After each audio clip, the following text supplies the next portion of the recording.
दुचाकी आणि टेम्पोच्या धडकेत तरुणाचा मृत्यू। पुण्यातील कात्रज चौकात दुचाकी आणि टेम्पो यांच्यात झालेल्या धडकेत 26 वर्षीय मोहम्मद इक्बाल पठाण याचा मृत्यू झाल्याची घटना घडली आहे। पठाण फुरसुंगी येथील आपल्या कामावर जात असताना टेम्पोने त्याला दुचाकीला मागून धडक दिली। या धडकेत पठाण रस्त्यावर पडले आणि टेम्पोचा पुढचं चाक त्यांच्या डोक्यावरून गेल्याने गंभीर दुखापत झाली। त्याला जवळच्या खासगी रुग्णालयात नेले असता डॉक्टरांनी त्याला मृत घोषित केले। टेम्पो चालकाला पोलिसांनी ताब्यात घेतलं असून चौकशी सुरू आहे। लेकीच्या वाढदिवसाच्या पार्टीत वडिलांची निर्घृण हत्या। उत्तर प्रदेशातील मेरठमध्ये एका मुलीच्या वाढदिवसाच्या पार्टीत गाण्याचा आवाज वाढवण्यावरून शेजाऱ्याने वडिलांची निर्घृण हत्या केल्याची धक्कादायक घटना घडली आहे। रेल्वे रोड परिसरात मृत व्यक्ती अब्दुल त्याच्या मुलीचा 12वा वाढदिवस साजरा करत असताना शेजारच्या कुटुंबाने गाण्याचा आवाज कमी करायची विनंती केली, परंतु संगीत बंद करण्यावरून वाद वाढला आणि त्याच्यामध्ये झटापट झाली। त्यात मुलीच्या वडिलांचा दुर्दैवी मृत्यू झाला असून या प्रकरणी पोलीस आरोपीचा शोध घेत आहेत। MIDCच्या माध्यमातून IT पार्कची उभारणी करणार। सोलापूरमध्ये IT पार्क उभारण्याची मोठी घोषणा करण्यात आली आहे। या संदर्भात अधिकाऱ्यांना जागा शोधण्याची सूचना देवेंद्र फडणवीस यांनी दिली आहे। MIDCच्या माध्यमातून हे IT पार्क उभारले जाईल असेही देवेंद्र फडणवीस यांनी स्पष्ट केले। या IT पार्कमुळे सोलापूरच्या आर्थिक विकासाला गती मिळेल आणि स्थानिक तरुणांना तंत्रज्ञान क्षेत्रात रोजगाराच्या मोठ्या संधी देखील उपलब्ध होतील। कोल्हापूर सर्किट बेंचचं दिमाखात लोकार्पण।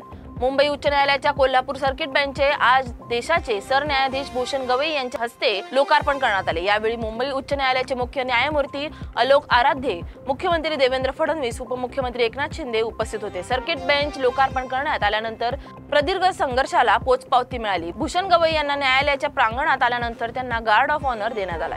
थकीत देयकांवरून कंत्राटदाराचा बंडाचा इशारा। शासकीय विभागाकडील प्रलंबित देयकांकडून हतबल झालेल्या कंत्राटदारांनी 19 ऑगस्ट रोजी राज्यव्यापी धरणे आंदोलनाची हाक दिली आहे।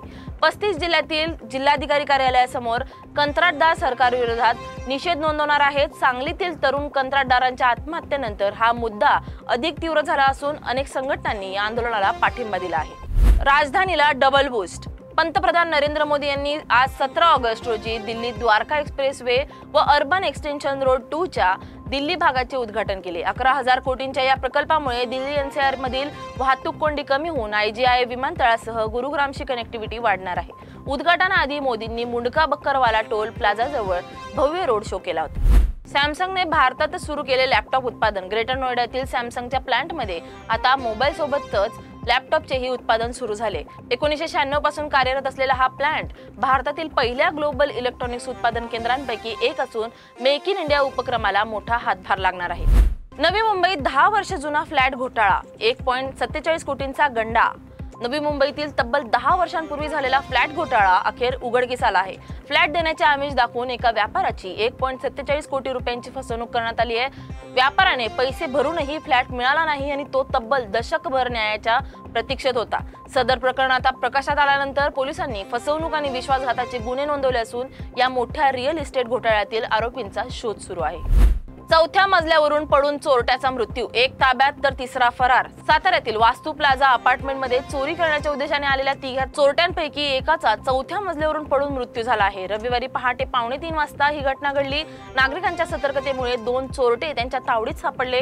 जीव वाचवण्यासाठी एक चोरटा ड्रेनेजच्या पाईपवरून खाली उतरण्याचा प्रयत्न करत असताना तोल जाऊन चौथ्या मजल्यावरून थेट खाली कोसळला आणि जागीच मृत्यू झाला। तर दुसऱ्या चोरट्याला नागरिकांनी पकडून चोप देत पोलिसांच्या ताब्यात दिले।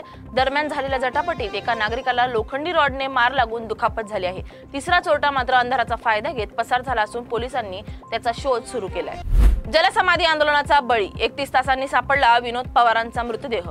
बुलढाणा जिल्ह्यातील आडळ खुर्द गावासाठी रस्ता मोकळा करण्याच्या मागणीसाठी झालेल्या जलसमाधी आंदोलनादरम्यान नदीत उडी घेतलेले सामाजिक कार्यकर्ते विनोद पवार तब्बल 31 तासानंतर मृत अवस्थेत आढळले। त्यांचा मृतदेह मलकापूर तालुक्यातील धुपेश्वर नदीपात्रात सापडला असून शासनाच्या निष्क्रियतेमुळे हा बळी गेल्याचा आरोप ग्रामस्थांनी केलाय।